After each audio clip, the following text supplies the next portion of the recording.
হেই, welcome জানাচ্ছি নতুন একটা টিউটোরিয়ালে। আজ কথা বলবো ফাইলস এবং ফোল্ডার্স নিয়ে। তো যে কোনো ধরনের রিয়েল প্রজেক্ট তৈরি করার জন্য আমাদের ফাইলস এবং ফোল্ডার্স নিয়ে সলিড আন্ডারস্ট্যান্ডিং থাকা প্রয়োজন। তো আপনি যে ধরনের অপারেটিং সিস্টেম ইউজ করেন না কেন, সব ধরনের ডাটাগুলোই আপনার ফাইলস হিসেবেই কিন্তু স্টোর হয়। ফাইলস হলো বিভিন্ন ধরনের ডেটা, যেমন ইমেজ, টেক্সট, ভিডিও, অডিও, এছাড়াও অনেক। তো ফাইলসগুলোকে গুছিয়ে রাখার জন্য আমরা ব্যবহার করি ফোল্ডার্স। ফর এক্সাম্পল, আমার এখানে কিছু ফাইলস রয়েছে।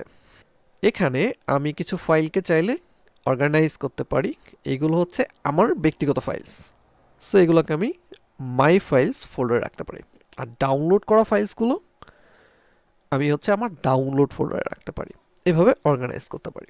প্রত্যেক হচ্ছে ফোল্ডারের নেম থাকে, আবার প্রত্যেক ফাইলেরও নেম থাকে।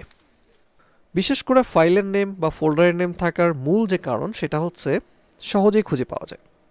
তো আর একটা বিষয়, আপনি ফাইলের নেম দেখে চিনতে পারেন এই ফাইলটা আপনি কেন তৈরি করেছেন বা এই ফাইলটার ভিতরে কী আছে। ফর এক্সাম্পল, আপনি যদি আপনার সম্পর্কে কিছু লিখতে চান, তাহলে আপনি এর নামকরণ করতে পারেন পার্সোনাল ইনফরমেশন। সো দ্বিতীয়ত, কম্পিউটার আসলে এই ফাইলস নেম দেওয়ার ফলে কম্পিউটার নিজেও বুঝতে পারে এটা কোন ধরনের ফাইল বা হচ্ছে কোন ধরনের প্রোগ্রাম দিয়ে এই ফাইলটাকে ওপেন করতে হবে। ফর এক্সাম্পল, আপনার ফাইলটি হচ্ছে পার্সোনাল ইনফরমেশন ডট ডিওসিএক্স। তো ডটের পরে যে বাকি অংশটা আছে ডিওসিএক্স, এটা হচ্ছে ফাইলের এক্সটেনশন। ডটের পরের বাকি অংশটাই হচ্ছে এক্সটেনশন। এটা দেখে কম্পিউটার বুঝতে পারে এটা হচ্ছে কোন ধরনের ফাইল এবং কোন প্রোগ্রামটা ব্যবহার করেই ফাইলটাকে ওপেন করতে হবে। সো আমাদের মনে রাখতে হবে, আমরা যখন কোনো একটা ফাইল রিনেম করি, তখন অ্যাক্সিডেন্টলি আমরা যেন ফাইলের এক্সটেনশনটা মুছে না ফেলি। তো এর ফলে সে ফাইলটা হয়তো আর ওপেন না হতে পারে এবং এটাকে ঠিক করার জন্য আমাদেরকে আবার সে এক্সটেনশনটা অ্যাড করে দিতে হতে পারে। তো কিছু কমন ফাইল এক্সটেনশনের লিস্ট আপনাদের সঙ্গে শেয়ার করছি।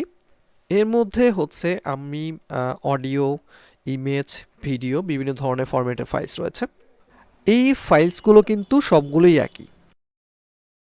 সো এখানে আমি যদি দেখি, আমার এখানে দুটো ইমেজ ফাইল আছে, একটা হচ্ছে নেচার ডট জেপিজি, একটা হচ্ছে পিএনজি।